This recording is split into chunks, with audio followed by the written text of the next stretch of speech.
Welcome to the Style Free Podcast, where a father and son detail and digress on a wide variety of topics within music, art, family, and culture. Your hosts are Professor Stephen J. Tyson Sr. and Jr., also known as Dad and Papo. In today's episode, in celebration of Dad's birthday, we discuss James Brown's influence on him in the 1960s and 70s. Maybe I should start, R.I.P. Danny Ray. The first time I became aware of James Brown was in the mid-60s. Mm-hmm. I just knew him as an entertainer. He had been on the Ed Sullivan Show, and, it was a big deal to see an entertainer like that on the screen, because we didn't really see that many Black folk on television back in the 60s. Now, James Brown, as a star, the thing that caught my attention about James Brown was his dancing. Mm-hmm. And I always look for him. Yeah. I think your grandmother used to say that whenever James Brown would come on, I would go and check him out on TV. Yeah. And then in 1968, I became a member of the James Brown Don't Be a Dropout fan club. So you were 12? I was about 12. Yeah. And so he had a record called Don't Be a Dropout. Now that I'm thinking about it, it might have been a little bit earlier. I think it might have been around 66 or 67, now that I think about it. Too.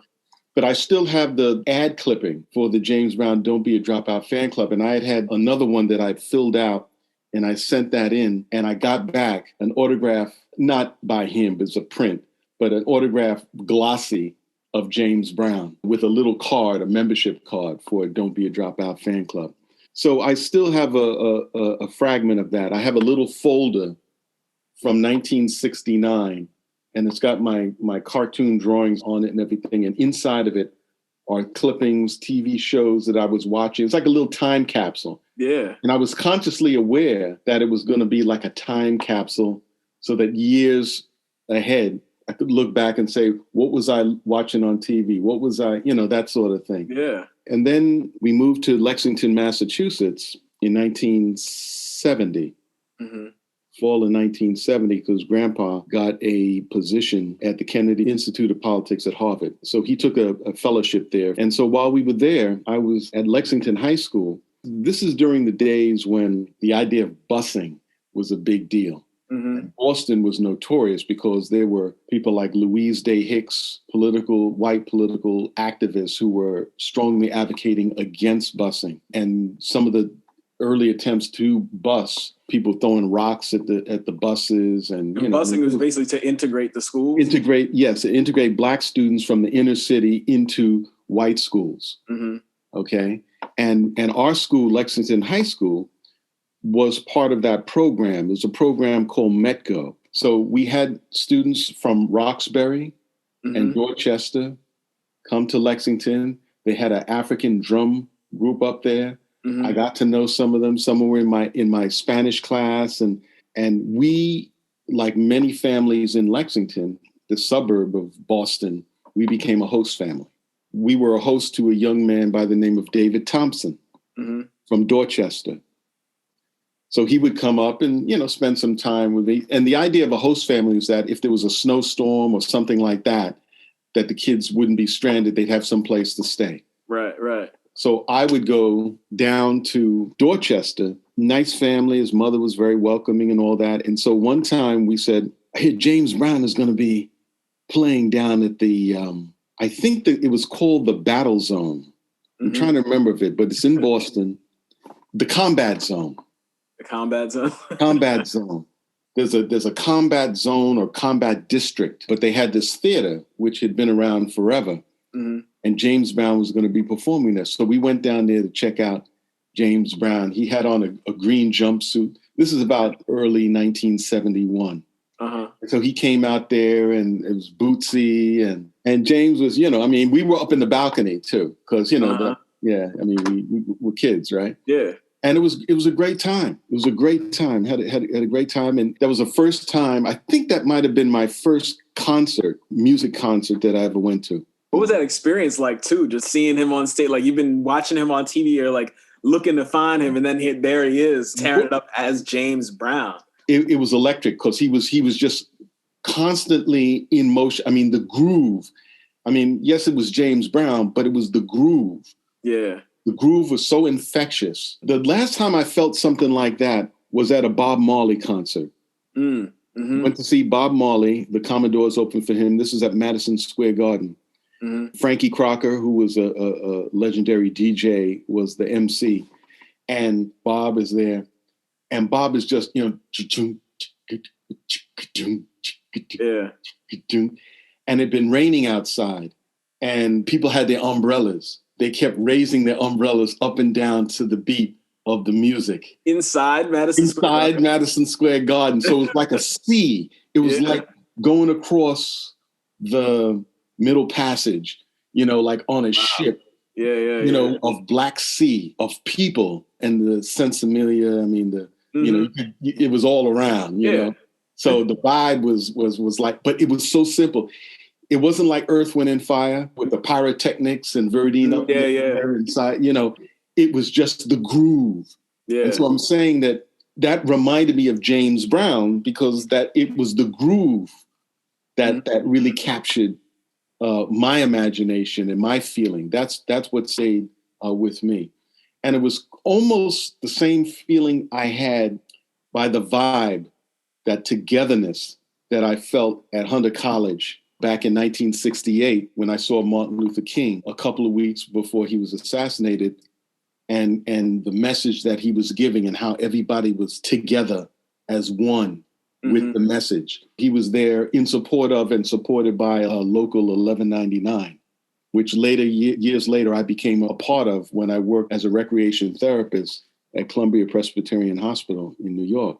Oh, wow. Just across the street from the Audubon Ballroom. Wow. So James Brown. So now I had already had the experience of James Brown with Say It Loud, I'm Black and I'm Proud. Yeah. I started collecting my James Brown records. I'd start hanging out with my friends who were into James Brown, like Roddy, you know, Roddy Thomas, you know, and we'd be reciting the words of James Brown. I can't explain how culturally significant and powerful James Brown was. We had political leaders, but in terms of like a cultural leader, James Brown was right in the forefront. And the groove came behind him, propelled him, and that groove propelled us. And that brought us together. And he so totally changed the landscape because of his groove. There were other great entertainers. There was Jackie Wilson, you know, and his dance. There was, what's the guy who did Monkey Time? Monkey Time. Yeah, there was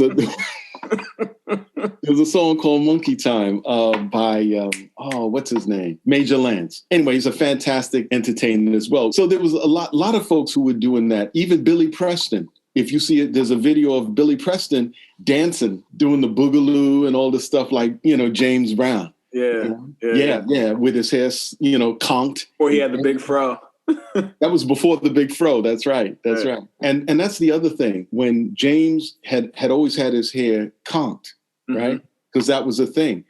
And I've gone through different experiences just with that stylistic aspect. Because your grandmother used to take me to a hair salon where she used to get her hair done in Harlem, off 145th Street. It was called Landeros. And the guy who used to do her hair was a guy named Harry. And Harry and Landero had a certain thing going on. I would look up at the walls of the salon, and there were paintings that were done of men and women with different hairstyles. And all of the hairstyles were straightened. They were all conks. They were the Marcel, the this, the that. You know, they were all the pompadour, all these different styles of hair. And so James Brown, to see him come up in that, and I recognized that because I was familiar with it. I saw it all around me. Yeah. When we moved to Riverdale, there was a place called Date Shopwell. Then it became the Food Emporium. And there's a guy who used to deliver groceries up to Skyview. His name was Sylvester, black cat. And he used to conk his hair, you know, dyed and laid to the side. and in those days, guys used to take black silk wrap, and they would put it, and they would, to keep their hair pressed, you know, they used to call them do-rags. Yeah, still that was before that was not the ones that look like a chic or something, you know. Yeah. You're right. No, this was have the cape in the back or anything. Yeah, none of that stuff, man. This is the real deal. This is the original do rag, like you see in the Temptations movie and stuff. There you go. Yeah, that was it. That was it. He was like in the Temptations, and he used to take. There was an Econoline van. I forget who made the Econoline vans. Probably Ford. I think it might have been Ford. But what he did was he had it jacked up. The van was jacked up in the back. And so he used to, and he'd be going up the hill, and I used to like look at this guy like, wow, man, this is cool, man, and he had that conch. Mm-hmm. And I remember, and now this is really opening up here, I used to watch James Brown, and he had his hair processed and everything, right? Your aunt, Lynn, grandma used to give her these like little black dolls. Mm-hmm. They all had straight hair, but they were black. So Grandpa, he didn't straighten his hair, but he used to put a product in his hair called Pomatex. Yeah. It's a pomade. Yeah. But it's called Pomatex, and was green, sort of like Afro sheen, And he used to put it, and then he would wear a stocking cap on his head, right? So you take one of your grandmother's stockings, and then you cut the ends off, you put a little knot on it, and then you put it, and it was sort of like a do-rag like now, except without the, that little... The cape. Sheet thing. Yeah. And that would give his hair a little wave. So if you look at some of those photographs of him from back in the day, the way the light hits it, you can see there's this tiny little wave, right? And that comes from the side cap. So I took some of that Pomatex and I put it in one of Lynn's doll's hair, and I used to style it and slick it back and comb it back and everything, and have it like a little thing, like James Brown, right? And then the thing is that when the Beatles showed up in 1964 on the Ed Sullivan Show, I watched them, and I went out and I asked Grandma. I think I invested. I forget how much it cost. Maybe I invested from my allowance. I saved over that, but I got a Beatles wig. I wanted to get they were selling Beatles wig, black hair, Beatle wig, with a little cap and everything. And I had my Beatles wig. But what I did was, then I took it and I used and I tried to take the hair and make it like James Brown. Have combed hair, like the thing. Yeah. That was still the era for the most part. When the idea of having good hair was still in our consciousness. Yeah. That's brainwashing. It's like the doll test, And so when James Brown came out with I'm Black and I'm Proud, and he went from conking his hair to wearing a natural. Yeah. That was telling everybody, and also just using the word black. Right. Rather than Negro. As opposed to Negro. Colored. Negro colored. I remember when I was a kid living in the neighborhood, I can't remember his name now, but he lived across the street. He was of Polish-American descent. And I went up to him and we were playing, and I went upstairs, to his house, like you go to a friend's house, right? Yeah. So he lived in the upstairs of this house. His family lived there. And I got to the door, and then he went in. Then he came out while I waited at the door. And I said, are we going in? He said, no, my mother said you can't come in. And I said, why? He said, because you're colored. So I'm about 11, 10, 11 years old. I was hurt. And I remember kids saying, look at you. You look like that. And they were pointing down to the mud on the ground. These are neighborhood kids. Yeah. So everything that seemed to be around, from television and from the lack of seeing people with their own TV shows, you had things coming at you from different directions telling you were less than, you were not as good as, Right. So saying all of that to say that when James Brown came out with I'm Black and I'm Proud, we could sort of lift ourselves up a little bit higher. It was already there, but we just needed somebody on a bigger stage and a platform to say that. So then I had the opportunity of, we had a place called Neighborhood House in Riverdale. And in Neighborhood House was what you might imagine, it's like a community center. And I would go there for summer camp. And they also had kids coming in from other neighborhoods. And one of those neighborhoods was Marble Hill. Right. which technically was part of Manhattan, but we always thought of it as the Bronx, you know. Right. But because physically it was in the Bronx, but technically it was part of Manhattan. But that's neither here nor there. Yeah. But I had a good friend named Arnold Davis. Mm-hmm. His nickname was Bobby. And I've sent you some photographs of him at Max's Kansas City, with him, Roddy, myself, Neil, Victor, Lynn, because Grandma had picked that place out because she knew that Andy Warhol and all the artists went down there, the musicians, you know, from the Village and all that. So she said, I wanted you to go to a place that was an artsy like place, you know. Where, you know. So Bobby and his family, his father worked for the post office, his mother, Alice, very nice woman, very nice family. And I used to always travel with them.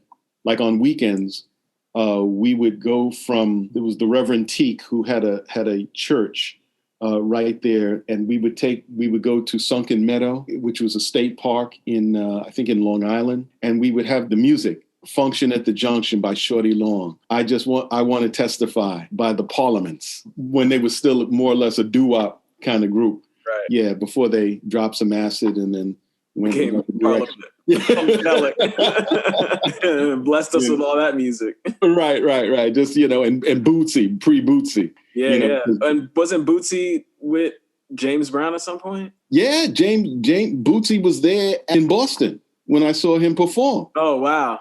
Bootsy had been with a group called the Daps out in, was it Cincinnati? I don't think it was Cleveland. I think it might have been Cincinnati. And James Brown's original group had mutinied, and he knew that there was a lot of tension. So he had quietly been cultivating this group on the side. Yeah. You know? Meanwhile, he had flown Bootsy and his brother Catfish, Phelps Collins, and all these other guys from the Daps to perform. And they knew James Brown's music down because they were, you know, James Brown. Right. So the only person who stayed in that band from the old band was Jabbo Starks, the drummer. Yeah. And so they hit it and they continued on with the show. And Bootsy says that they felt bad because when they were coming onto the stage, they were walking past the old members of the band and they were, you know, like, what? And he said they felt so bad because these were their heroes. Right. You know, they had studied them. They had watched them. And this was the show you were at, or that was the same year? This would be after, because if I saw them in 71, the mutiny had taken place maybe around 70 or so. You have to look that up. And then Bootsy jumped ship and went with George Clinton, and then followed by Maceo and Fred Wesley. And so they jumped on the mothership. Maceo ended up in Prince's band. That's right. That's right. Exactly. That was the link, because Prince remembered seeing James Brown off on the side when James Brown came to Minneapolis. One of the guys in James Brown's band, who I think you might have seen. Whenever we saw James Brown. When you saw, that's right, when I took you to see James Brown. And I think he's sort of unsung, but he played bass, he played keyboards, and he was the band leader for a period of time with James Brown. And his name was Sweet Charles Sherrill. Sweet Charles. He has an album that I got when I went to RISD, and it's called For Sweet People from Sweet Charles. So James Brown, as a force, stayed with me. He had some controversy because of Nixon. He had supported Nixon, I think in 72, and a lot of people distanced themselves from him. He had a different philosophy. He was more conservative in a lot of ways. A lot of people he didn't realize that, you know, not everybody could just pull themselves up in the same way that James Brown did. I'm having James Browns happen in a lifetime. Right. So now, fast forward, I was talking about people that I grew up with who liked James Brown, going to Sunken Meadow. We had the record player in the back of the bus, little portable record players that were run by batteries. And then they put on the Parliaments and all those other groups, and we would listen to them. And we'd be dancing, you know, be like the Sunday picnics and things, you know, and just jamming from Long Island all the way back and wherever, and that's the way it was. And with Roddy, it was the same thing. We get on our mini bikes, and we say, "You better watch the man," you know, from Escapism. I think that came out in 71. Yeah, and Hot Pants, big hit. So when I was in high school at Music and Art, James Brown was like all over. He was the foundation And it was at that period of time, right, when I'm in high school, that was the ingredients of what became hip hop and breakdancing. You know, there was already all early forms of breakdancing taking place in the cafeteria. There was these, to be the cipher, and then person get in the middle and do the splits and go down and do the breakdown and all that kind of stuff. Okay, so now I'm going to college, right? I'm at RISD. James Brown, there was an album that he had that came out that I used to play ad nauseum, and it had a particular cut on it that I liked, and the cut was Funky President. And what fascinated me by this time with some of James Brown's album, particularly that one, was the album covers. I did a composition for one of my classes that was based on that album cover. It's got James Brown looking straight ahead. It's got there's a gun, there's a rat, there's a woman, the person at a door, I guess might be a prostitute. It was different kind of vices and situations of and I think there was the Capitol building in the background somewhere. And there was some, it showed distress, country in distress. This is the time of, Curtis Mayfield and others are making social statements. And this was James Brown's way, of making a statement. So you have to understand, when I'm in college, this is around the time of Watergate. So when he came out with Funky President, that was James Brown's statement about Gerald Ford, the new funky president. And when he says, and the last part of it is how we need to change things around here. He says, I need to be the governor.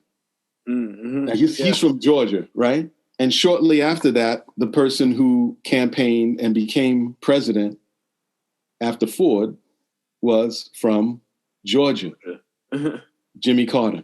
Wow. Right? So I was still in tune with James Brown, his politics to one side, but I still appreciated him as a force and continued to be that way. Yes, he had that impact on Prince, like he was saying before. Sweet Charles was recounting how when James Brown went to Minneapolis, little Prince came with his father. His father was a musician and wanted to see James Brown, and he allowed them to sit by the stage and check out James Brown on the stage. Yeah. Little Prince, right? Yeah. Little Prince, right? Yeah. And Michael Jackson is paying attention to James Brown, So when he does the audition for the Motown folks, what does he do? I Got the Feeling. Yep. And I Got the Feeling, by the way, that song was the first song that I listened to. I was in my room in Skyview, and I closed my eyes and listened to it on the radio. The main stations that I listened to was WWRL, WMCA, WABC.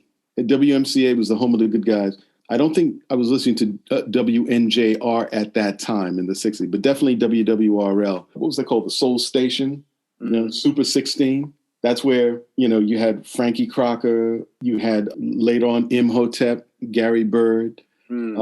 These are guys, Jerry Bledsoe. These are guys who are part of the Buffalo Brigade, came down from Buffalo that had been mentored by a guy named Eddie O'J, who also was at WWRL and WLIB AM before it switched over to WLIB FM, which then became, under Frankie Crocker's leadership, WBLS. Right.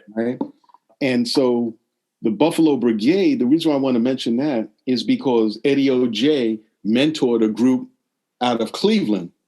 The OJs. Yeah. Right? And that's how they became known as the OJ. He was their manager. Wow. And he was a DJ, a popular DJ, and he had a certain pattern and everything, which, in those days, the DJs, and that's a whole other conversation about the importance of Black DJs as spokespersons, as the connection with the communities, especially the Black community. So I'm listening to this. It's almost like, even though we lived in Riverdale, I was tuned into this. I was tuned into Marble Hill. I was tuned into parameters outside of that enclave of Riverdale. Yeah. I had no idea at the time that Alan Klein's place, some blocks down on Palisade Avenue, that he was hosting these events with Andy Warhol and John Lennon for John Lennon's Imagine album, with Miles Davis being there and Miles and John Lennon playing basketball and stuff like this. I'm just riding my bike up and down, But I was aware of a broader world, in terms of the Black community and so forth. This was my way of connecting. It's sort of like the kids in the South who lived in a segregated community, but they had the radio, because the radio went beyond color lines and right. Yeah, it could have been that way for kids listening to WDAS in Philly. So now, I'm at college and James Brown is still with me. Yeah. And it stays with me. And then finally, then James Brown fell off. Nobody's listening to James Brown anymore.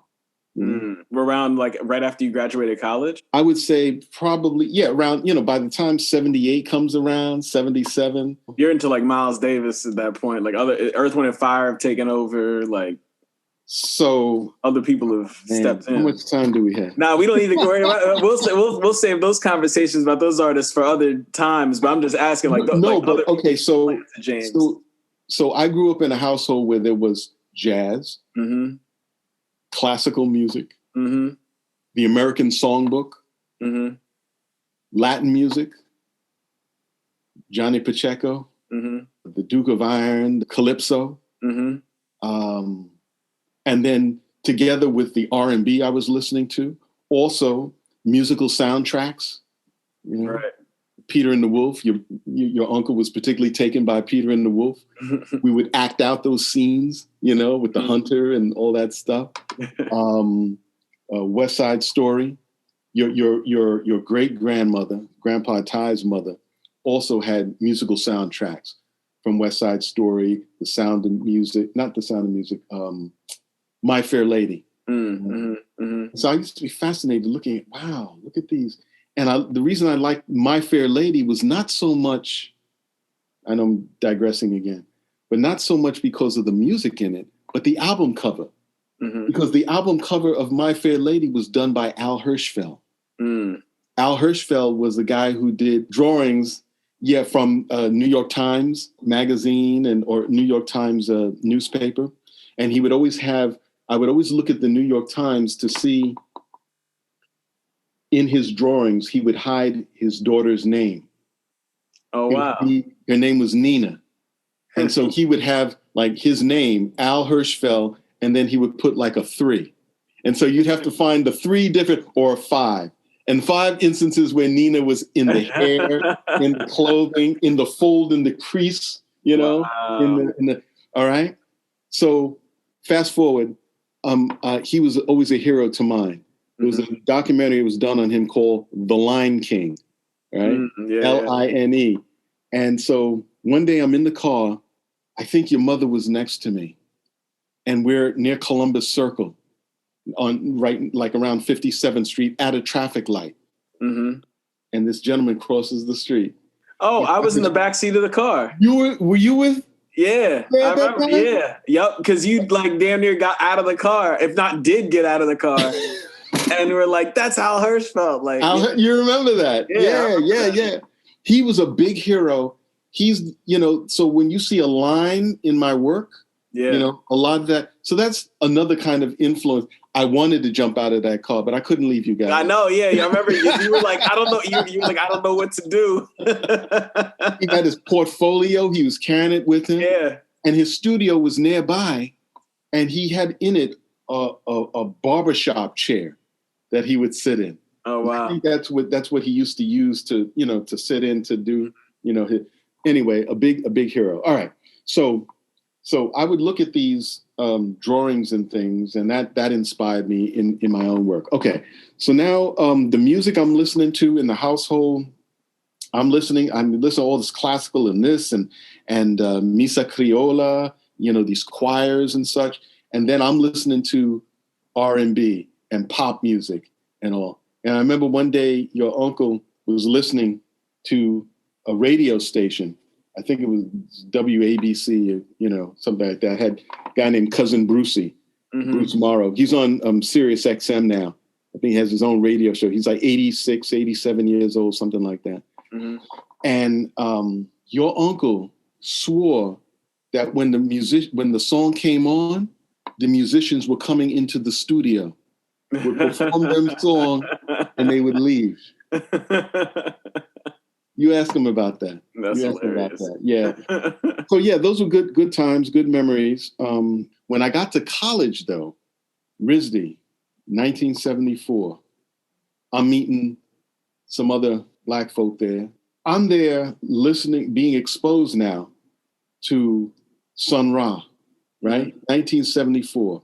I'm being exposed to Rahsaan Roland Kirk, Bright Moments. So I'm exposed now to this new music, and I was not familiar with Sun Ra. And it was only many years later when Lucia was visiting Lucia at the Lighthouse. They had a recreation center in Harlem, and Lucia was there, and one of the volunteers that was helping the blind there was this woman, and her name was June Tyson.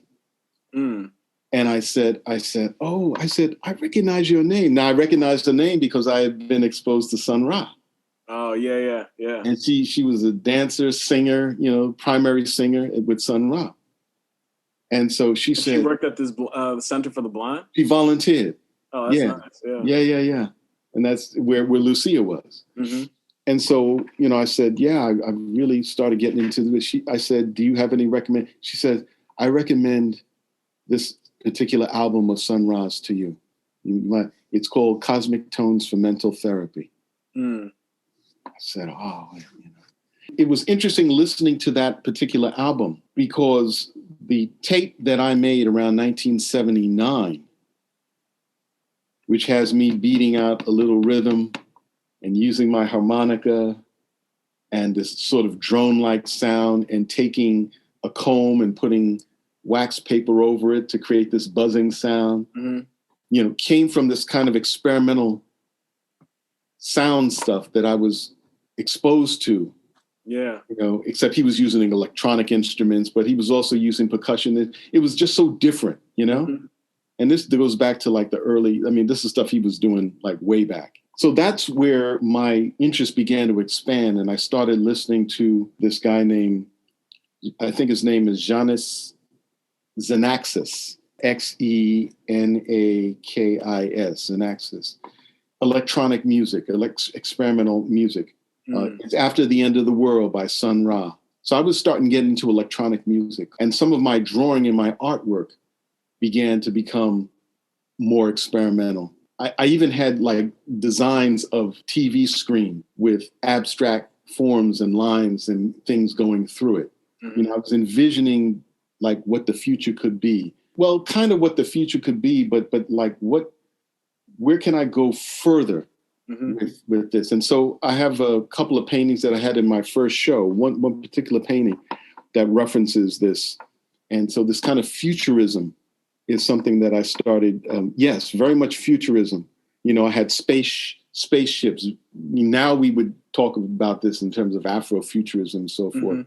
But in the mid 70s and all, this is something I was, exploring with my art. Did anything end up getting you back into James Brown at any point? Like after you fell off then? Because you got into so many other different things and started like diving into so many other types of music. But I know that he was still very influential to you. He was still there. So when I started hearing James, James Brown had fallen off, and I was not buying his albums now. For goodness sakes, look at those cakes. I'm like, what? Yeah. Funky President to what? Yeah. I said, this is no. So I kind of wasn't into James Brown so much, but I still maintain an appreciation for his legacy. I got excited when I started hearing that he was talking about doing things with Sly and Robbie, the guys from Jamaica, the guys who had worked with Grace Jones. And this is like the early 80s at this point? Yeah, this is like early to mid 80s. And so I said, wow, maybe there's a chance. Maybe James Brown is going to, something's going to happen here. I wanted James Brown to have more of a contemporary edge. I was starting to listen to more and more hip hop, Change the Beat, with B-Side and Fab Five Freddy, and I was like, this is like in the early 80s, 82 or something like that. And I said, now if James Brown could just get that and connect that up with these hip hop cats are doing because they're getting their stuff from James Brown. So why can't James Brown take over and sort of continue to lead the way again? I've had that feeling about Stevie Wonder too, but that's another story. So I started listening to him again little bit by little bit, but I still wasn't impressed by the music. So about 1983 or 4, he came out with an album. It was badly produced. When I say badly produced, I mean in terms of the studio aspect of it, the sound of it. Oh, like the mix and the engineering. Yeah, the mix, it just sucked. Yeah. Okay. And you said this is, so he had an album in 83 called Bring It On. He had one in... Bring It On. Okay. Bring it on, bring it on, bring it on. It was the label was Augusta Sound. Yes. It was his 52nd album up until that point. You know, we say 52nd. You have to remember that some of those songs were taken off of one, put on the other. He would redo a song, the same song, a close version of it, or maybe it was different, but it was kind of slapped together, So the numbers, to say 52 on first, you would say, wow, 52, all original songs. Yeah. No. It's 52 studio albums. Right, exactly. That's all it was, right? Right. Okay. He's, like Slim Whitman or something, right? Slim Whitman, he sold, twice as many albums as Elvis Presley and the Beatles combined. Like, who the hell is this? Right. And then you find out that, they play with the numbers and they move stuff around. So it's like 3-card money. So I don't. No offense to Slim Whitman. Okay. May he rest in peace. So now I'm listening. Where do I hear Bring It On? Your mother and I go on our trip to Europe, and we're in Switzerland. We're in Lucerne, Switzerland, and I'm turning on the radio. And the thing about the music station there is that they would play all kinds of music, all kinds of music. It wasn't like, we only play R&B, we only play pop AM, No, they mixed it up. They had classical, then they would have something pop, then they had Bring It On. And I was like, yeah, I was like, like that. So I love the music. I love the song. I just didn't like the production work, it was bad. Yeah. Right? You hear it. It sounds like it's done inside of a tin can or something. So that's when I started paying attention to James Brown again. That's when I felt that something's happening here, So here's what happens. At some point in the mid-'80s, your mother knew that I was very much into James Brown. I think she got some tickets or I told her about it and then she got the tickets, or I forget how it exactly happened. But James Brown was playing there, and also with him was Wilson Pickett. Oh, okay. Yeah. Wicked Wilson Pickett, right? So we're listening to the music and it's going and it's great. And I'm loving James Brown. And so that's when, from that point on, James Brown became, back on my radar. And I started listening to his music. It wasn't the same. Yeah. Because the cultural landscape had changed. Yeah. It was only when he connected up with Africa Bambaataa. Peace, love, unity, and having fun. The Unity album. That's when, I said, yes, finally.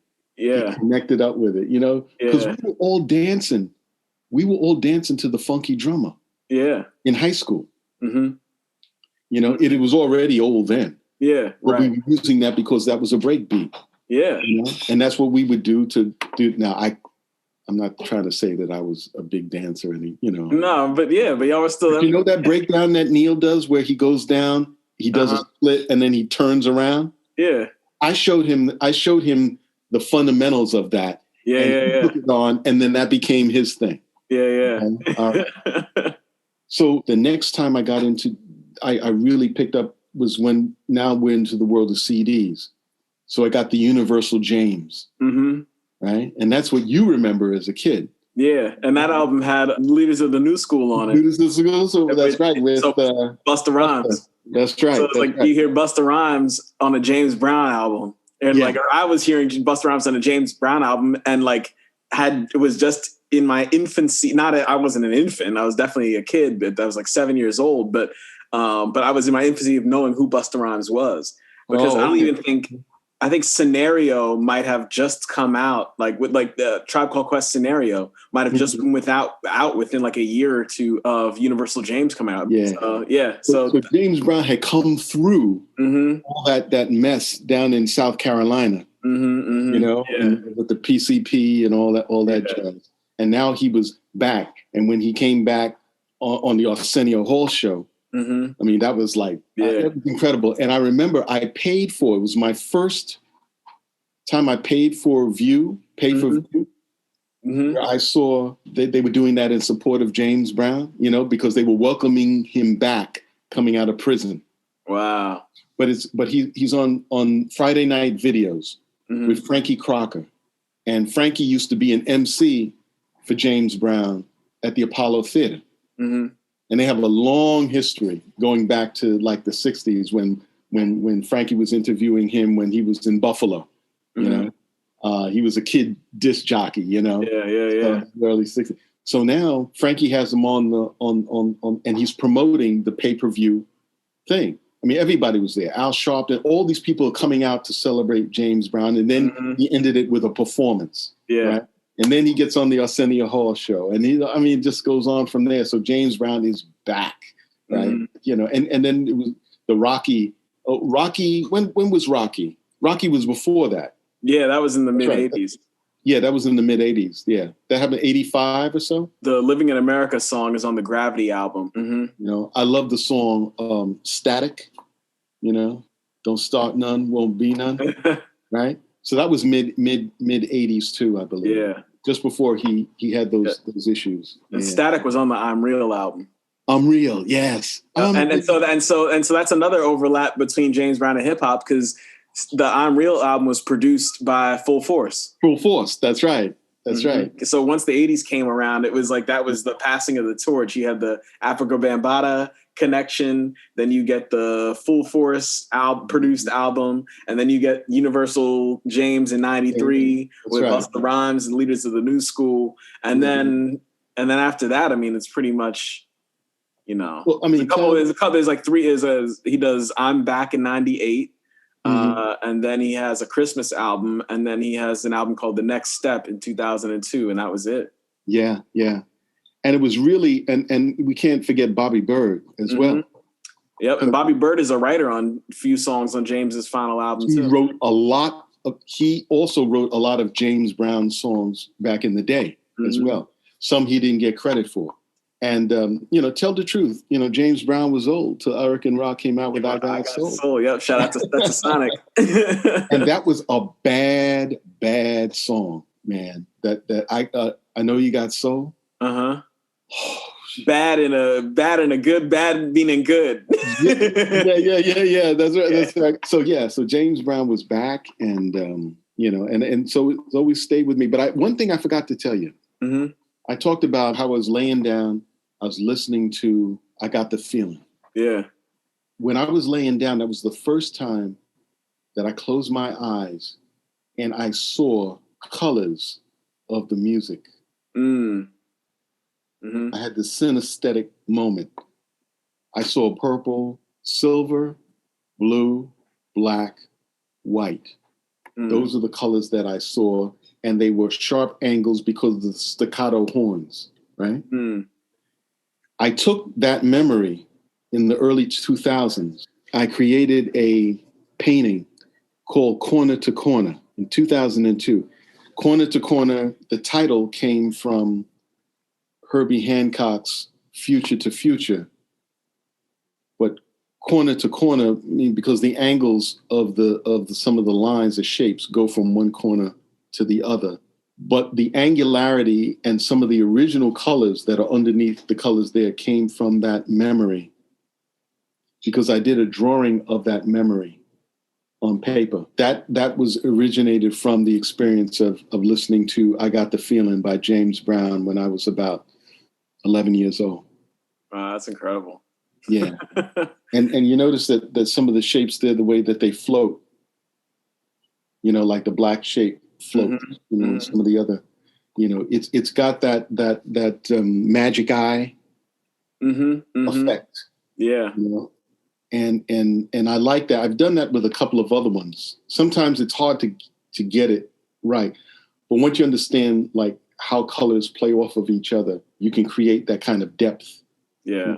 In your work. So yeah, so that's one thing I wanted to mention to you. Thanks for bringing that up. Yeah, of course. That's awesome, Dad. Yeah. Thanks for sharing that. That was really, really cool.